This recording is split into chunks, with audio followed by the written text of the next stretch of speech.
नमस्कार प्यारे साथियों। आज हम 28 मई के करंट अफेयर्स को देखेंगे और इस करंट अफेयर में हम बात करेंगे कि किस प्रकार जो है नेपाल का जो मत था कि जो लिम्पियाधुरा, लिपुलेक और काला पानी जो स्थान है वो भारत ने जो अपने मैप में दिखाए हुए हैं वो हमारा हिस्सा है। तो उस बिल को नेपाल ने अपने ही असेंबली में वापस ले लिया है और जब कम्युनिस्ट पार्टी, वहाँ की जो कम्युनिस्ट पार्टी की आपस में मीटिंग हुई तो उसमें उसको क्या कर दिया, उस प्रस्ताव को रिजेक्ट कर दिया गया कि इस प्रकार का दबाव जो है भारत से नेपाल के संबंध खराब कर देगा। इसके अलावा आज हम बात करेंगे कि किस प्रकार चाइना ने एक हांगकांग के ऊपर जो है ना राष्ट्रीय बिल पारित किया है और किस प्रकार से जो हांगकांग की स्वायत्तता है वो पूरी तरह से अब धीरे धीरे खत्म होती जाएगी। इसके अतिरिक्त हम बात करेंगे ऑपरेशन सनराइजर की, जिसके तहत जो है हम लोग 22 उग्रवादियों को जो म्यांमार बॉर्डर पे जो अलग अलग 40 कैंप लगे हुए थे वहां से हम लोग उग्रवादियों को भारत में लेकर आने वाले हैं प्रत्यार्पण संधि के तहत। और इसके अलावा आज हम ऑपरेशन विजय, जो कि भारत ने कारगिल पर फतेह प्राप्त की थी, उसमें क्या डेवलपमेंट हुआ है और क्यों हम ऑपरेशन कारगिल अभी मना रहे हैं और इसका बेसिक रीजन क्या है कि हम चाइना को दिखाना चाहते हैं कि हम संपूर्ण सर्वशक्तिमान देश हैं, हम एक संप्रभु देश हैं और यदि तुम समय समय पर हमारे ऊपर दबाव बनाओगे तो हमारे ये पिछले आप घटनाक्रम देखिए, हम आज एक ताकतवर राष्ट्र के रूप में उभरते चले जा रहे हैं, है ना। तो इस तरह से हम लोग बहुत सारे पॉइंट्स के ऊपर बात करने वाले हैं और कुछ अर्थशास्त्र से संबंधित और किस प्रकार से जो धान जो चावल के अंदर किस प्रकार जेनेटिक मॉडिफिकेशन करके भारत जो है उन्नत किस्म के चावल के उत्पादन में जो है क्षेत्र में काम कर रहा है, तो इन सभी के ऊपर हम लोग बात करने वाले हैं। तो साइंस एंड टेक्नोलॉजी, पॉलिटी, अर्थव्यवस्था और राष्ट्रीय सभी के सभी जो कंटेंट है वो आज यहाँ पर आपको कवर हो जाएंगे। So let's continue that. तो सबसे पहले हम लोग जो बात कर रहे हैं वो बात कर रहे हैं ऑपरेशन सनराइज की। तो ऑपरेशन सनराइज देखिए, हम सबसे पहले बात कर रहे हैं कि दिनांक 28 मई के करंट अफेयर्स में आपके साथ में डिस्कस करने जा रहा हूं। तो ऑपरेशन सनराइज, तो देखिए ऑपरेशन सनराइज क्या है। इसके तहत जो है 15 मई को 22 उग्रवादी जो हैं उनको 22 जो उग्रवादी हैं उनको म्यांमार से प्रत्यार्पण कराकर भारत लाया गया। प्रत्यार्पण का मतलब क्या होता है? प्रत्यार्पण संधि होती है, एक्सट्रेडिशन, ये एक संधि होती है जिसके तहत किसी भी, यदि भारत का जो है ब्रिटेन के साथ में यदि एक्स्ट्राडिशन ट्रीटी है, संधि है, तो हम लोग क्या है वहाँ पर यदि हमारा कोई भगोड़ा गया है तो हमारी संधि के तहत उसको हम लोग वापस लेके आ सकते हैं। तो म्यांमार के साथ क्या है, हमने प्रत्यार्पण कराकर, मतलब एक्स्ट्राडिशन कराकर उन उग्रवादियों को भारत में लाया गया। और ये जो उग्रवादी हैं ये मोस्ट वांटेड टेरर वहाँ पर जो है इंसर्जेंट ग्रुप के मेंबर्स थे और ऐसे ये जो उग्रवादी संगठन के ये प्रमुख लीडर थे। और अलग अलग उग्रवादी संगठन जो है ना वो म्यांमार बॉर्डर पर भी डिप्लॉयड है, जिस प्रकार की पाकिस्तान में जो है बहुत अच्छे से टेररिस्ट ग्रुप डिप्लॉयड है, भारत में बहुत ज़्यादा वो फैले हुए। तो ऑपरेशन सनराइज म्यांमार के अलग अलग क्लस्टर से जो इंडियन इंसर्जेंट उग्रवादी हैं उन्होंने 40 से ज़्यादा अपने कैंप बनाए हुए हैं और इंडियन आर्मी और म्यांमार आर्मी लगातार मिलकर काम कर रही है और ऑपरेशन सनराइज को अंजाम दिया और उग्रवादियों को सरेंडर करने पर मजबूर किया। तो देखिए आपको कुछ बातें याद रखनी है कि इंडियन आर्मी और असम राइफल्स जो है भारत और म्यांमार बॉर्डर पर लगातार ऑपरेशन चलाती है। तो आपको कुछ पॉइंट्स पता होने चाहिए कि देखिए जैसे पाकिस्तान और बांग्लादेश, इससे जो हमारी पैरामिलिट्रिक फोर्स जो हमको सुरक्षा प्रदान करती है वो है BSF, border security force. Nepal border पे जो हमको सिक्योरिटी प्रदान करती है वो है SSB, है ना, उसका नाम क्या है, SSB, सशस्त्र सीमा बल। और जो भारत और चाइना बॉर्डर पर जो हमको सिक्योरिटी प्रदान करती है वो है ITBP। और जो इंटरनल मैटर्स में हमको सुरक्षा प्रदान करती है वो कौन सी एजेंसी है, CRPF, central reserve police force. ये हमको इंटरनल जितने भी मैटर्स होते हैं वहां पर सुरक्षा प्रदान करने का काम CRPF, central reserve police force करती है। और जब बात करें कि जो हमारे जितने भी इंडस्ट्रीज़ हैं, जैसे कि मेट्रो है, जैसे कि जितने भी एयरपोर्ट्स वगैरह, इन सभी में हमको सुरक्षा प्रदान करती है CISF। तो आपको ये समझ में आ गया होगा, BSF, SSB सशस्त्र सीमा बल जो नेपाल से सुरक्षा प्रदान कर रही है, ITBP इंडो तिब्बत बॉर्डर मतलब चाइना पर डिप्लॉयड है, म्यांमार से जो सुरक्षा प्रदान करती है हमको, इंटरनल सिक्योरिटी जो प्रदान करती है, वो असम राइफल से, याद रखना। जिस प्रकार बीएसएफ बांग्लादेश और पाकिस्तान से हमको प्रोटेक्ट करती है और प्रहरी की तरह, एक प्रहरी की तरह हमारे बॉर्डर्स पे काम करती है, तो है ना। तो सीआईएसएफ जो होता है उसका फुल फॉर्म ही बता देता हूँ मैं आपको। CISF, central industrial security forces. ये हमारे जितने भी एयरपोर्ट्स हैं, मेट्रोज हैं, या फिर जो जामनगर में रिलायंस के जितनी बड़ी बड़ी कंपनीज है, पब्लिक सेक्टर यूनिट्स हैं, पीएसयूज हैं, उनको सुरक्षा प्रदान करने के लिए सीआईएसएफ काम करता है। तो देखिए आपको एक बेसिक पॉइंट एकदम क्लियर हो गया होगा। देखिए, तो म्यांमार बॉर्डर पर लगातार ऑपरेशन चला रहे थे और इस ऑपरेशन का नाम क्या है? Operation sunrise. तो आपको ये हमेशा याद रखना, ऑपरेशन सनराइज क्या है। तिराप, चांगलांग, लॉन्गडिंग, नॉर्दर्न नागालैंड, ये नागालैंड वाले क्षेत्र में ये ज़्यादा इंसर्जेंट ग्रुप जो है एक्टिविस्ट के तौर पे काम कर रहे हैं। तो ये पॉइंट क्लियर हो गया होगा आपको, ऑपरेशन सनराइज क्या है, और इसके तहत बहुत सारे उग्रवादी जो है सरेंडर कर चुके हैं और भारत और म्यांमार की आर्मी के इसके कारण रिश्ते भी बहुत अच्छे और मजबूत होते जा रहे हैं। इसी प्रकार देखिए ऑपरेशन विजय। ऑपरेशन विजय आपको पता होगा, जब हमने कारगिल पर फतेह प्राप्त की थी, जब जो पाकिस्तान ने जो है ना हमारी सीमा के अंदर उसने कई सारी चौकियां भारत की कवर कर ली थी, लगभग भारत की 130 चौकियों पर उसने अपना कवर कर लिया था। तो भारत ने किस प्रकार उसको खदेड़ते हुए, पीछे ढकेलते हुए उसको फिर से अपनी बाउंड्री में ढकेल दिया, तो इसके लिए समय लगा था। तो देखिए ये पूरे ऑपरेशन विजय को भी एक बार पढ़ते हैं कि ऑपरेशन विजय क्या है। भारत और चीन के बीच जो लद्दाख में जो तनाव बढ़ता जा रहा है, इसके ऊपर मैंने अभी हाल ही में एक बहुत शानदार लेक्चर भी लिया है, आप मेरा लेक्चर देख सकते हैं कि क्यों तनाव बढ़ रहा है, पैगोंग सो लेक पर ऐसा क्या हो रहा है। इस सभी गतिविधियों को मैंने पिछले एक लेक्चर में डिस्कस किया है। तो भारत की सेना ने 21 साल पहले जो ये गौरवशाली ऑपरेशन विजय चलाया था, उसकी याद में जो है चीन को कहीं ना कहीं एक संदेश जाए कि आंख दिखाने से पहले देख लो कि हिमालय के पहाड़ों की वादियों में हिंदुस्तान की ताकत कितनी ज़्यादा है, कितना बुलंद है भारत। तो ये दिखाने के लिए, एक तरह से एक मैसेज देने के लिए हमने ऑपरेशन विजय दिवस के रूप में मना रहे हैं, है ना। तो इसीलिए क्या है, हमने क्या किया है 21 साल पहले जो है, इसीलिए चर्चा में आया है भी पिछले दिनों में, क्योंकि चाइना जो है लगातार भारत पर दबाव बना रहे, तो हम लोगों को एक उसको रिपोर्ट कार्ड क्लियर करना चाह रहे हैं। तो ऑपरेशन विजय क्या है उस पर भी बात कर लेते हैं। 1999 में पाकिस्तान की फौजें जब आतंक और उसके आतंकियों ने जोजिला लेह के बीच मुश्कोक, द्रास सेक्टर, कारगिल और बटालिक और तुर्कुक, इन सभी सेक्टर पर घुसपैठ कर ली थी, तो वे एलओसी को क्रॉस करके भारत में 4 से 10 किलोमीटर तक भी अंदर आ गए थे, भारत के भीतर घुस गए और उसने भारत की 130 चौकियों पर कब्जा कर लिया था। तो पाकिस्तान के इस नापाक इरादे से श्रीनगर, उसका उद्देश्य ये था कि जो श्रीनगर और लेह को जोड़ने वाला जो हाईवे है उसको ही काट दिया जाए, लेकिन ऐसा भारत को समय पर यह मैसेज लग गया और लद्दाख और सियाचिन तक भारत का संपर्क कट जाता। सियाचिन भी हमसे पूरा का पूरा छीन सकता था, जहां पर भारत बहुत ही ज़्यादा इन्वेस्टमेंट करता है। तो जानकारी मिलते ही भारत ने ऑपरेशन विजय चलाया। पाकिस्तानी सेना को एक बार फिर मुंह की खानी पड़ी और जो है पाकिस्तानी सेना और टट्टुओं को धूल चढ़ाते हुए, उनके जो टट्टुओं मतलब है कि जो उनके जो आतंकवादियों के साथ में जब ज़्यादातर क्या है, पाकिस्तानी सेना आतंकवादियों के साथ में मिलकर काम करती है। तो 26 जुलाई 1999 को भारतीय सेना ने जो है इस पर पुनः कब्जा पा लिया था। तो 3 मई से इन्होंने ये शुरू किया था, लेकिन हमने 26 जुलाई 1999 को इसके ऊपर पूरा कब्जा पा लिया था। तो इस प्रकार जो है ऑपरेशन विजय आपको याद रखना है। और ऑपरेशन सनराइजर किससे संबंधित है? ये भारत और म्यांमार से संबंधित है। अब देखिए 1999 में कारगिल में पाकिस्तान की हिमाकत को भारतीय जाबाजों ने, आप सभी को पता है, बहुत अच्छे से मैदान जंग में जो है बहुत अच्छा जंग शुरू हुई थी। 3 मई से 26 जुलाई को भारत ने ऑपरेशन विजय को ख़त्म किया। भारत की जितनी भी चोटियां, पीक्स थी, है ना, उन सभी को भारत ने, है ना, ये सब कवर कर लिया था।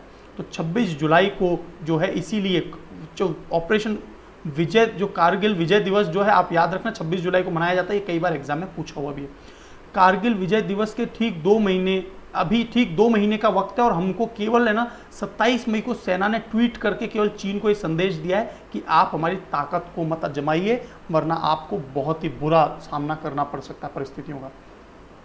अब बात करते हैं वियतनाम में जो एक मंदिर है, वहाँ पर एक बहुत ही विशालकाय जो ना शिवलिंग मिला है। तो वहाँ पर ऐसे शिवलिंग कैसे मिलते जा रहे हैं और क्या कारण है कि जो है इतना दूर, वियतनाम इतना दूर होने के बाद भी वहाँ पर तो भारत में जिस प्रकार हिंदू हैं उसी प्रकार वियतनाम में भी जो है ना बहुत बड़ी हिंदुओं की संख्या रहा करती थी। तो देखिए ये आपको नाम पूछा जा सकता है। एक तो पहले, सबसे पहले तो आपको याद रखना है माय सन टेम्पल।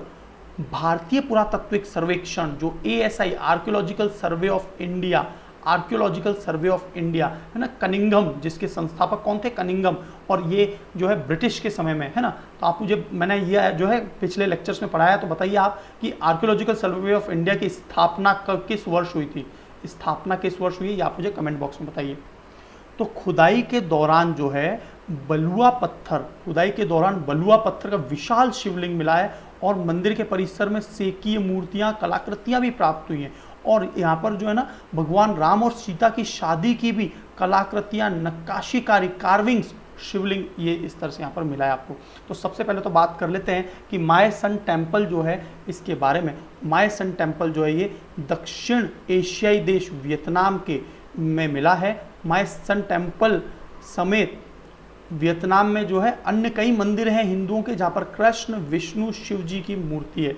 आपको पता होगा वियतनाम ये वही देश है जो दो भागों में बटा हुआ था, है ना। 17th पैरेलल, आपको पता होगा 17 पैरेलल लाइन जो है वो उत्तरी वियतनाम और दक्षिणी वियतनाम को अलग अलग करती थी। तो उत्तरी वियतनाम पर तो किसका साम्राज्य था, कंट्रोल था, चाइना और रशिया का। दक्षिणी वियतनाम में यूएसए का, और यूएसए ने बहुत बुरी तरह से जो है वियतनाम में हार का सामना करना पड़ा था। यूएसए को पहली बार सबसे ज़्यादा कहीं बुरा हार का सामना करना पड़ा है तो वियतनाम के युद्ध में करना पड़ा है ना। तो आप मुझे बताइए वियतनाम की राजधानी क्या है, आप मुझे कमेंट बॉक्स में बताएंगे वियतनाम की राजधानी क्या है। और यह एक एशियान समूह का देश भी है ना। एशियान में कुल 10 देश हैं।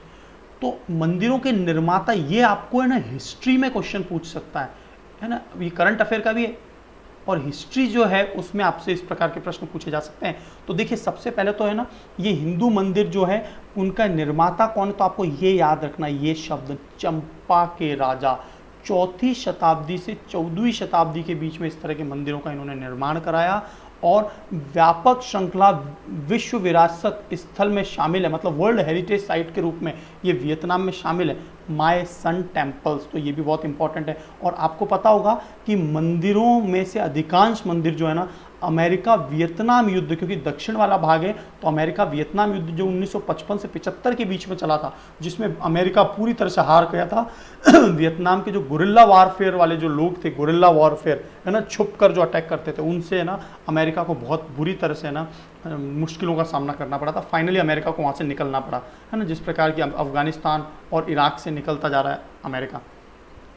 तो वियतनाम में स्थित जो चंपा क्षेत्र है वो एक हिंदू राज्य था, हिंदू संस्कृति का ही बोलबाला था। और वहाँ पर जो समुदाय है, स्थानीय समुदाय, चम का शासन 2री शताब्दी से लेकर 18वीं शताब्दी तक रहा। और समुदाय के अधिकांश लोग यहाँ पर हिंदू हुआ करते थे।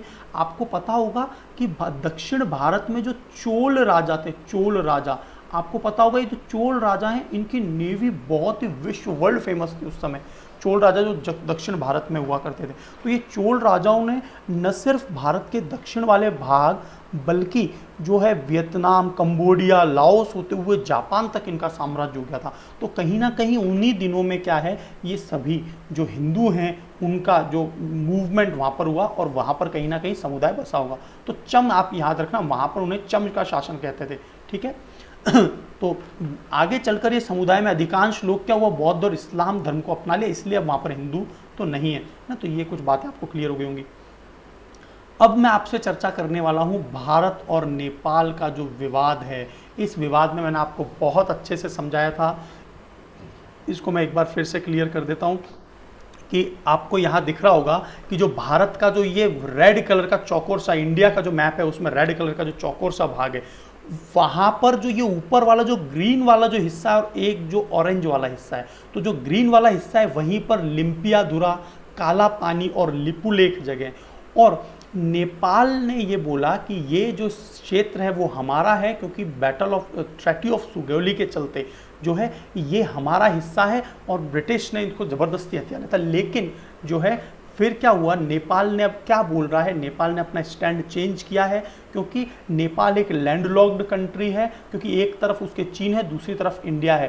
तो यदि कल को, तो मैं आपको बहुत अच्छे से पिक्चर समझाता हूँ कि एक्चुअल बात क्या है।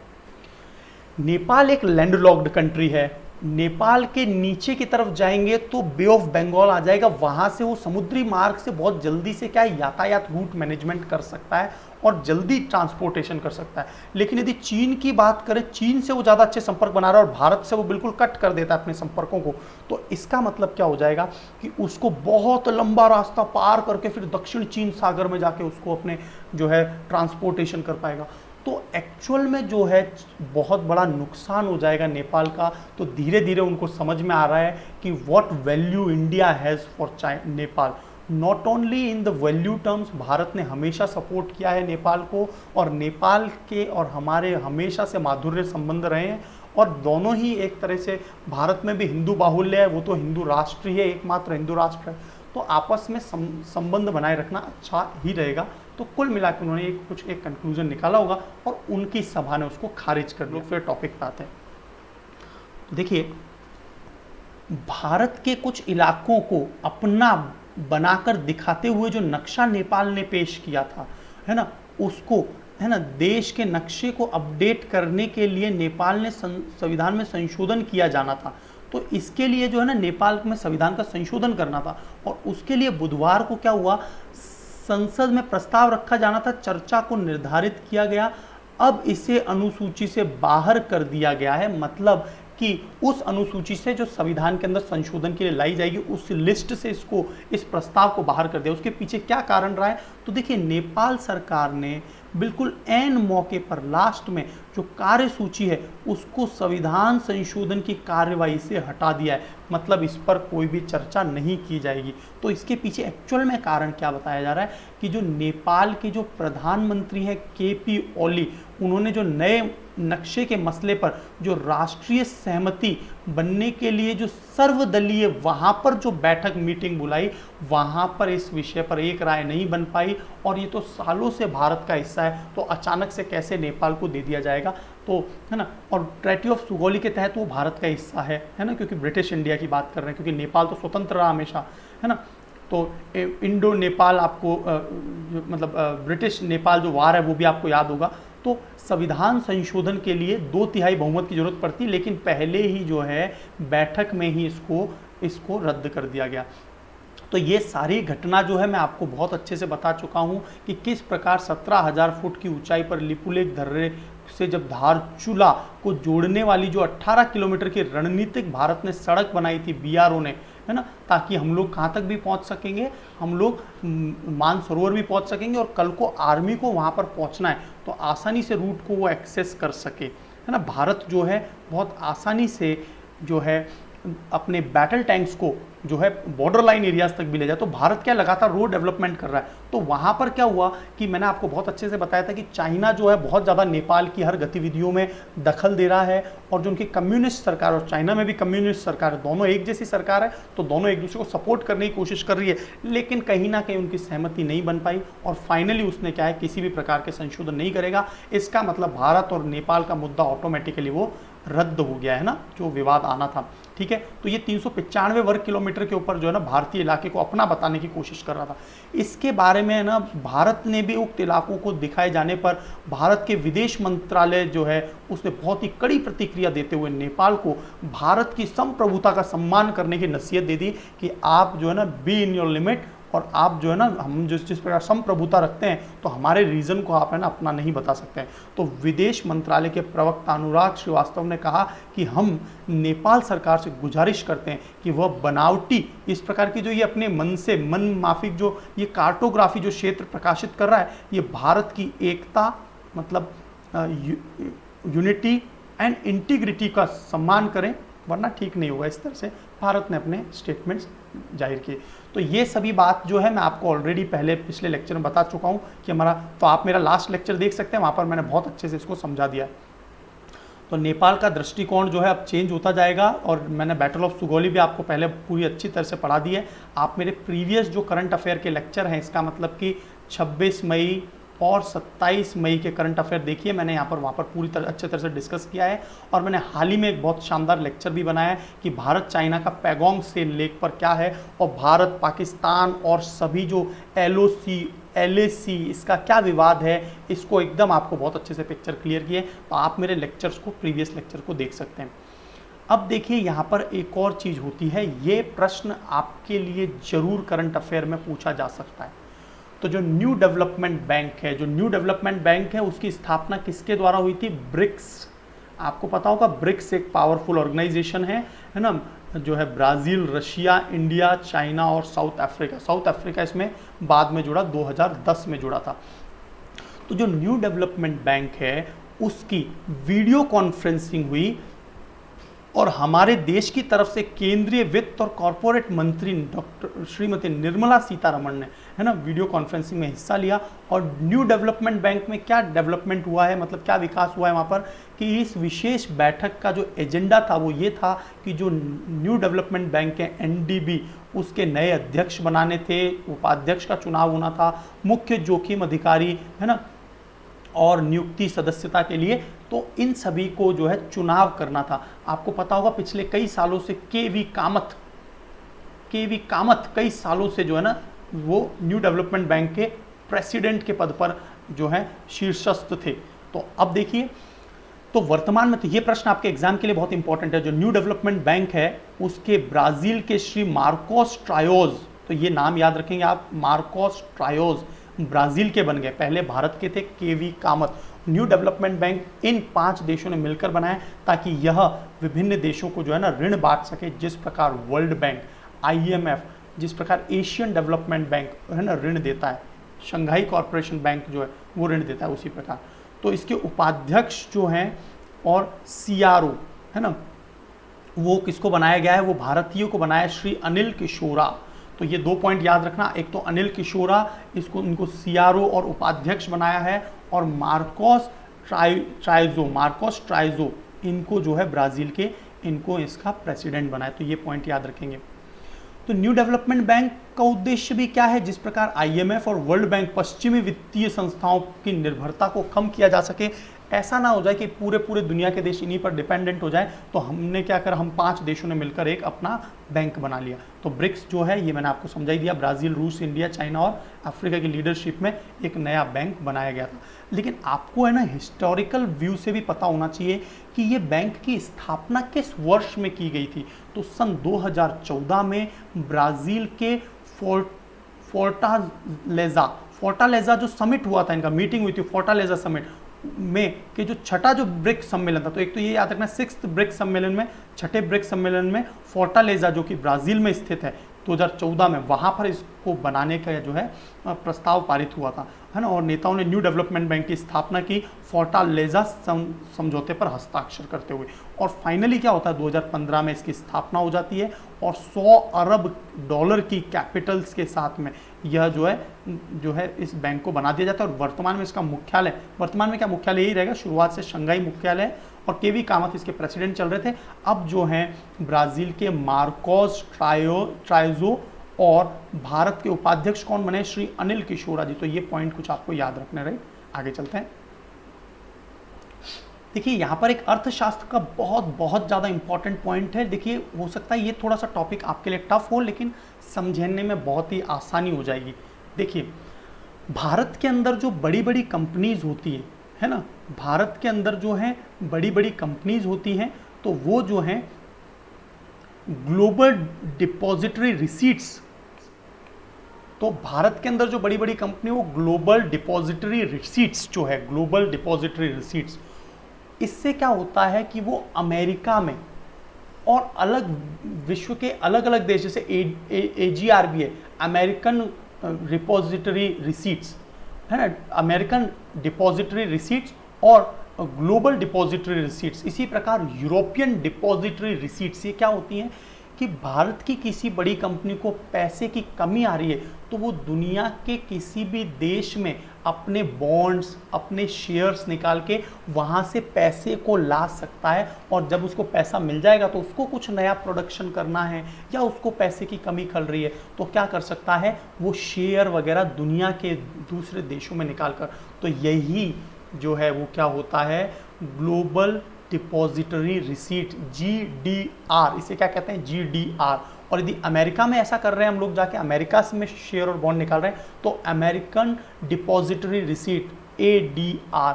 यूरोपियन है तो आर। तो ये पॉइंट आपको समझ में आ गया, तो अब आपको बिल्कुल एकदम सारी चीज़ें समझ में आ जाएंगी।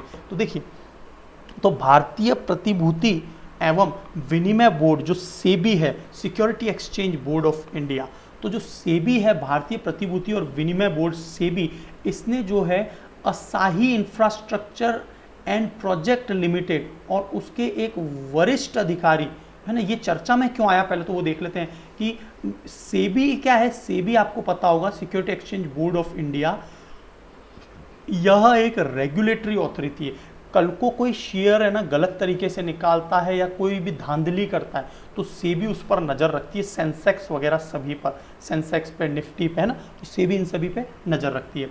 तो देखिए, तो जो असाही इंफ्रास्ट्रक्चर एंड प्रोजेक्ट लिमिटेड है, उसके एक वरिष्ठ अधिकारी पर ग्लोबल डिपॉजिटरी रिसीट जारी करने में क्या करा, गड़बड़ी पाई गई, है ना। तो ये नाम है असाही इंफ्रास्ट्रक्चर एंड प्रोजेक्ट लिमिटेड, इस नाम की कंपनी के जो एक वरिष्ठ अधिकारी हैं, उन्होंने जीडीआर मैंने एक बार फिर से बताता हूँ, जीडीआर ग्लोबल डिपॉजिटरी रिसीट्स, दुनिया के दूसरे देशों से जब भारत की किसी कंपनी को पैसा चाहिए तो वो शेयर बॉन्ड निकालता है, तो वही जीडीआर कहलाता है। तो इसके लिए क्या है, सेबी ने इस कंपनी के जो ये वरिष्ठ अधिकारी है, तो इस कंपनी के ऊपर 11 करोड़ रुपए का जुर्माना लगाया।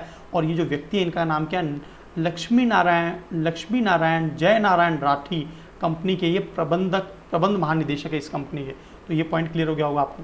अब देखिए, जीडीआर और एडीआर क्या होता है, तो आपको यहाँ पर समझ में आ जाएगा। भारतीय कंपनियां एडीआर या जीडीआर के माध्यम से देश के बाहर से विदेशी मुद्रा, मतलब कि फॉरेन करेंसी का वित्तीय संसाधन जुटा सकती है, मतलब दुनिया के दूसरे देशों से फाइनेंशियल रिसोर्सेज जो है वो ला सकती है ना। और यह प्रचलित तरीका डिपॉजिटरी रिसीट्स कहलाता है। रिसीट्स का मतलब रिसिप्ट प्राप्त करना, डिपॉजिटरी मतलब डिपॉजिट कर लेना, ठीक है। तो बहुराष्ट्रीय कंपनियां देश के बाहर से विदेशी मुद्रा वित्तीय संसाधन जुटाती है, यही डिपॉजिटरी रिसीट है। और ऐसी सिक्योरिटीज़ का मतलब होता है प्रतिभूतियां, जो बाहर से एक डिपॉजिटरी बैंक किसी भारतीय कंपनी की तरफ जारी करता है, तो डिपॉजिटरी बैंक दूसरे, है ना, भारत के बाहर एक डिपॉजिटरी बैंक है, वो भारत के अंदर जो है ना कंपनी को ये ट्रांसफ़र कर देता है। तो इस प्रकार से क्या होता है, बॉन्ड और शेयर को आदि को खरीदा या बेचा जा सकता है। तो ये पॉइंट आपको एकदम क्लियर हो गया होगा। इस तरह के जो बाजार हैं वो अमेरिका, सिंगापुर, लग्जमबर्ग, लंदन आदि जगहों पर शेयर बाजार में इनकी खरीद बिक्री की जाती है। तो आपको ये समझ में आ गया होगा। तो इस प्रकार जो रिलायंस इंडस्ट्री लिमिटेड है और भी जो अन्य कंपनीज हैं, HCL वगैरह, वो अमेरिकन डिपॉजिटरी रिसीट अमेरिका के लिए, दुनिया के विभिन्न देशों से ग्लोबल डिपॉजिटरी रिसीट्स, और यदि यूरोप में है तो यूरोपियन डिपॉजिटरी रिसीट्स। तो ये पॉइंट आपको क्लियर हो गया होगा।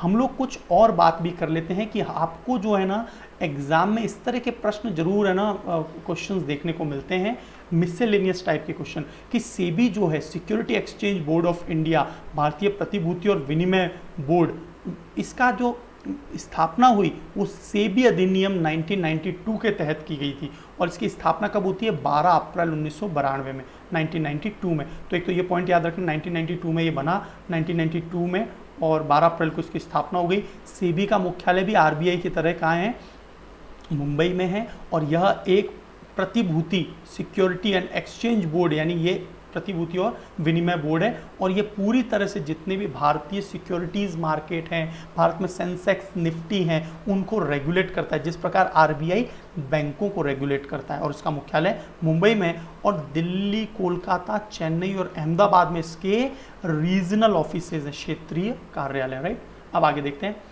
अभी पिछले दिनों में साइंस एंड टेक्नोलॉजी में एक अभी ये देखा गया, 28 मेगा में करंट अफेयर दिखाई रहा हूँ आपको। तो देखिए, धान की पैदावार को बढ़ाने के लिए नई संभावनाएं खोजी जा रही हैं। तो भारत के 4 इंस्टीट्यूट्स ने मिलकर ये संभावनाओं को खोजा है। तो एक तो भारत का एक संस्थान है, national institute of plant genome research, DBT, है ना, national institute of plant genome research के जो बायोटेक्नोलॉजी विभाग, और भारत का इंडियन एग्रीकल्चर रिसर्च इंस्टीट्यूट, भारतीय कृषि अनुसंधान संस्थान, और कटक में आपको पता होगा भारत का राष्ट्रीय चावल अनुसंधान संस्थान है। तो धान के अंदर नई किस्मों की खोज करने की कोशिश कर रहे हैं ताकि क्या हो सके, नई संभावनाएं तो दिल्ली के विश्वविद्यालय का जो साउथ कैंपस है, इनके शोधकर्ताओं ने धान के जो जीनोम होते हैं, देखो जीनोम क्या होता है, जो एक कैरेक्टरिस्टिक रखते हैं उस पादप के बारे में, तो उस कैरेक्टरिस्टिक के आधार पर पता चलता है कि वो पादप में कितना प्रोडक्शन होगा, उसकी क्या कमियां हैं, उसके ऊपर कौन कौन से कीड़े लगने की संभावना हो सकती है। तो इन सभी के लिए हम लोग क्या करते हैं, उनके जीन में परिवर्तन कर सकते हैं। तो उस परिवर्तन से क्या हो जाएगा, संशोधित जो ये नया जीनोम तैयार हुआ है, उससे जो है इस फसल की क्षमता बहुत ज़्यादा हो जाएगी और पैदावार के बढ़ने की भी संभावना बढ़ जाती है, राइट। तो आगे देखिए, तो इसमें है ना, एक तो आपको है ना ये धान की 4 किस्में जरूर पता होनी चाहिए, क्योंकि यदि कृषि से संबंधित एग्रीकल्चर से जो भी क्वेश्चंस आते हैं, आपने देखा होगा एनिमल हस्बेंड्री वगैरह से, तो जो 4 किस्में भारत में वो कौन कौन सी हैं, एक तो LGR, PB 1121, सोनसाल और बिंदली, है ना, इसके बीज और आकार वजन में, है ना, इनके जो विपरीत फिनोटाइप दिखाई देते हैं। देखो फिनोटाइप क्या होते हैं और जेनोटाइप क्या होते हैं। फेनोटाइप तो वो होते हैं कि जो जैसे मैं आपको दिख रहा हूँ, तो जैसा बाहर से मैं दिख रहा हूँ आपको, ये फेनोटाइप है जो उसके कैरेक्टरिस्टिक उसको बताते हैं। और जीनोटाइप क्या होता है, ये 2 पॉइंट आपको वैसे भी साइंस के अंदर समझ में आना चाहिए।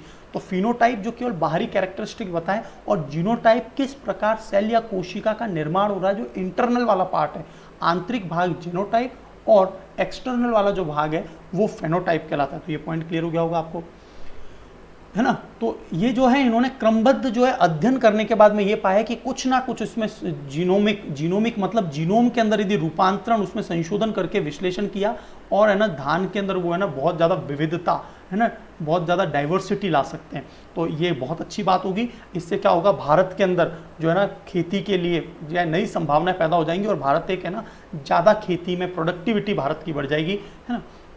तो देखिए, दुनिया भर में पाई जाने वाली धान में की 3000 किस्मों की DNA का इन्होंने अध्ययन किया, और कुछ न्यूक्लियोटाइड वगैरह पर अध्ययन करने के बाद में इन्होंने कुछ कंक्लूजन निकाला, है ना। आधुनिक खेती से जुड़ी धान की अधिकांश किस्में जैपोनिका और इंडिका, ये दो आधुनिक खेती इस पर होती है, जैपोनिका और इंडिका जीनोटाइप से संबंधित हैं। इस तरह के अलग अलग जीनोटाइप्स जो है ना बनाए जाते हैं। धान की खेती का इसलिए महत्व है कि दुनिया में एक तो याद रखना, खाद्यान्न के रूप में सबसे ज़्यादा कुछ खाया जाता है, तो क्या खाया जाता है, चावल खाया जाता है। ये पॉइंट आपको पता ही होगा। कार्बोहाइड्रेट बहुत ज़्यादा मात्रा में होता है चावल में, है ना, और दुनिया भर में सबसे प्रमुख खाद्य पदार्थ है ये, और इसके कुल कैलोरी का 75% हिस्सा पूर्ति में जो है ना हमको ऊर्जा प्रदान कर देता है। तो भारत में धान की खेती बहुत बड़े क्षेत्र में की जाती है, और आपको पता होगा चावल से भी ज़्यादा हमारे भारत देश में, गेहूं से भी ज़्यादा भारत देश में चावल का उत्पादन ज़्यादा होता है। तो ये कुछ पॉइंट्स भी आपको पता होने चाहिए, है ना। प्रति टन में बात करूं, है ना, मीट्रिक टन में, तो जो है चावल का उत्पादन भारत में ज़्यादा होता है। भारत और दुनिया की जो बढ़ती हुई आबादी और उसकी मांग को पूरा करना है, तो धान की उत्पादकता को जो है ना 50% तक वृद्धि करनी होगी, क्योंकि इसमें कार्बोहाइड्रेट जो ऊर्जा जो है ना वो बहुत ज़्यादा होती है ना। तो ये कुछ पॉइंट आपको याद रखें। तो बस अब जो है हमारा कुछ सेक्शन रह गया है। तो एक जो है अभी हाल ही में कैचअप नाम की कॉलिंग ऐप निकाली है। किसने निकाली है, तो आपको पता होना चाहिए कि ये फेसबुक ने एक नई जो है निकाली है कॉलिंग ऐप। जैसे हम लोग वीडियो कॉल करते हैं, तो मैं यदि किसी को वीडियो कॉल कर रहा हूँ तो उनका 2 का चेहरा दिखेगा, लेकिन क्या है, जैसे लॉकडाउन हुआ, लोग अपने घरों में, तो कॉलिंग फीचर की बहुत ज़्यादा डिमांड होगी, तो 8 लोग एक साथ कॉलिंग ऐप में जो है ना बात कर सकेंगे एक ही प्लेटफॉर्म पर, एक ही मतलब स्क्रीन पर। तो ये बहुत ही अच्छा जो है ना फेसबुक जो है, तो आपको फेसबुक जो है दिग्गज सोशल मीडिया फेसबुक पिछले दिनों में वीडियो कॉलिंग के लिए फेसबुक मैसेंजर रूम्स ऐप की तैयारी कर रहा है। तो इसको आपको है ना साइंस एंड टेक्नोलॉजी में याद रखना, इस ऐप का नाम क्या है, कैचअप ऐप इस ऐप का नाम है। और इस ऐप के जरिए क्या है, वीडियो कॉलिंग फीचर की बहुत ज़्यादा डिमांड हो गई है पिछले दिनों में, और 8 लोग जो है ग्रुप कॉलिंग में ऐड हो सकते हैं। और ये जो बनाया है फेसबुक के कैचअप ऐड, ये फेसबुक की NPE टीम ने डेवलप किया है। फिलहाल जो है ये US के अंदर टेस्टिंग के लिए उपलब्ध है, और कुछ ही दिनों के अंदर क्या ये जो है लॉन्च भी हो जाएगी। अच्छा, आपने बहुत ज़्यादा है ना, आप लोग टिकटॉक का यूज़ करते होंगे, टिकटॉक का, है ना, कुछ स्टूडेंट, मैं सभी की बात नहीं कर रहा, टिकटॉक बहुत यूज़ करते हैं। टिकटॉक एक चाइनीज़ प्रोडक्ट है ना, लेकिन भारत के भी अभी IIT रुड़की के एक साइंटिस्ट ने, इंजीनियर ने जो है अभी एक ऐप निकाली है, मित्रों। तो आप में से कितने लोग जानते हैं ये ऐप बिल्कुल टिकटॉक की भांति काम करती है। और मैं चाहूँगा कि आप बजाय टिकटॉक के यूज़ करने के आप मित्रों को यूज़ कीजिए, वो ज़्यादा ठीक रहेगा। वैसे तो दोनों ही टाइम वेस्टिंग है, परंतु आप जो है बजाय कि चाइनीज़ प्रोडक्ट को यूज़ करने के इंडियन प्रोडक्ट को यूज़ कीजिए, तो ये ज़्यादा अच्छा होगा भारत के लिए। तो मित्रों आप देखना, आप मुझे कुछ इन्फॉर्मेशन बताइए मित्रों के बारे में और क्या क्या आप जानते हैं। मैंने आपको एक शॉर्टकट में थोड़ी सी बातें समझा दी। तो कैचअप जो है फेसबुक का, मैंने ये सारी बात आपको बताई दी है। अब देखिए, एक इंडियन ओरिजिन कंपनी है, उसने बोला कि हम भारत के अंदर जो है ना 5G को लॉन्च करेंगे। तो एक इंडियन है, उन्होंने बोला हम लोग 5G को लॉन्च करेंगे और भारत के अंदर भी इसको डिप्लॉय करेंगे। तो ऐसी बात सुनते अमेरिका ने भी उसको मदद की और 1 करोड़ का जो है एक पुरस्कार के तौर पे उनको इनामी राशि के तौर पे दिया। तो ये भारत के अंदर जो है ना पूरी तरह से क्या लगा देंगे, 35 के करीब जो है सैटेलाइट्स लगा देंगे, जिसके माध्यम से ऑप्टिकल फाइबर की बजाय सीधा सैटेलाइट से जो है ना 5G डेटा हमको मिलने लग जाएगा। तो भविष्य बहुत अलग तरह का होने वाला है कि हमको है ना जो है 4G तो हम लोग आजकल यूज़ कर रहे हैं, 5G के ऊपर हम लोग किस प्रकार जाएंगे उसके ऊपर काम करना स्टार्ट कर दिया। तो देखिए इसके बारे में भी हम लोग तो अंतरिक्ष स्टार्टअप कंपनी का नाम क्या है, याद रखेंगे, वेस्टा स्पेस टेक्नोलॉजी, है ना। कैचअप ऐप आपको समझ में आ गई, मित्रों ऐप समझ में आ गई, वेस्टा स्पेस टेक्नोलॉजी। तो अंतरिक्ष startup company Vesta space technology जो है 5G सेवाओं को शुरू करने वाली है। 35 उपग्रहों को अंतरिक्ष में भेजना शुरू करेगी। ये कंपनी 2021 तक नई पीढ़ी के नेटवर्क लागू करना शुरू कर देगी। और ये एक innovative based Vesta space technology है ना। और देश और दुनिया में पहुंचने के लिए वेस्टा स्पेस को अमेरिका की जो नेक्स्ट कैपिटल है उसने जो है 1 करोड़ जो है उसका वित्त पोषण भी दिया है। तो वेस्टा स्पेस टेक्नोलॉजीज जो है इसके संस्थापक CEO कौन है, याद रखेंगे, अरुण कुमार सुरेबन ने ये स्थापित की है, फाउंडर है इसके। और इसके लिए हम लोग जो ना भविष्य में 35 उपग्रहों को भेजकर जो है और 5G के परिचालन में हमें बहुत ज़्यादा बैंडविड्थ की आवश्यकता होती है, क्योंकि सिग्नलिंग पावर बहुत ज़्यादा हो जाती है। तो 28 गीगाहर्ट्ज़ बैंड के स्पेक्ट्रम के लिए दूरसंचार, जो आपको पता है भारत का जो ये एजेंसी है TRAI है ना, telecommunication regulatory authority of India से परमिशन लेनी पड़ती है जब भी 3G 4G 5G आता है। तो परिचालन की उम्मीद जो है 2021 से शुरू होने की संभावना है और ये इस प्रकार से होगा, है ना। तो ये कुछ पॉइंट है, इसके बाद में मैं आपसे एक और चर्चा कर लेता हूँ। ये पॉइंट आपके एग्जाम के लिए बहुत ज़्यादा इंपॉर्टेंट हो सकता है। नरेंद्र बत्रा आपको पता होगा कि ये जो है हमारे नरेंद्र बत्रा जो है पहले ये हॉकी जो संघ था उसके अंदर ये हेड थे। तो भारतीय ओलंपिक संघ के जो अध्यक्ष हैं वर्तमान में, इंडियन ओलंपिक जो यूनियन है ना, इंडियन ओलंपिक एसोसिएशन के नरेंद्र बत्रा ओलंपिक चैनल आयोग के इनको सदस्य बनाया। मतलब इनको जो है ना IOC इंटरनेशनल ओलंपिक जो एसोसिएशन है उन्होंने के अध्यक्ष जो थॉमस बॉक, आपको पता होगा कि इंटरनेशनल ओलंपिक एसोसिएशन के हेड कौन चल रहा है, अध्यक्ष कौन है, थॉमस बाक। उन्होंने पत्र लिखा नरेंद्र बत्रा को कि आप ओलंपिक चैनल आयोग के भी सदस्य नियुक्त किए गए हैं, ओलंपिक चैनल आयोग के सदस्य। तो इसकी भूमिका को चुने जाने के लिए उन्होंने आभार जताया और बत्रा पिछले साल जून में IOC के सदस्य बने थे, अब उनको चैनल के आयोग का भी सदस्य बना दिया गया। तो नरेंद्र बत्रा याद रखेंगे कि इनको जो है एक तरह से चैनल आयोग में शामिल कर लिया गया और ये भारत के जो है ओलंपिक संघ के अध्यक्ष या प्रेसिडेंट है। तो अब जो है मैं आपसे सभी पर चर्चा करूंगा जो मैंने आपको पढ़ाया है। देखिए अभी जो आपने देखा है, मेरे को कुछ स्टूडेंट्स ने, 1-2 स्टूडेंट ने बहुत अच्छे कमेंट किए। मेरे को आप जब कमेंट करते तो मुझे बहुत खुशी होती है।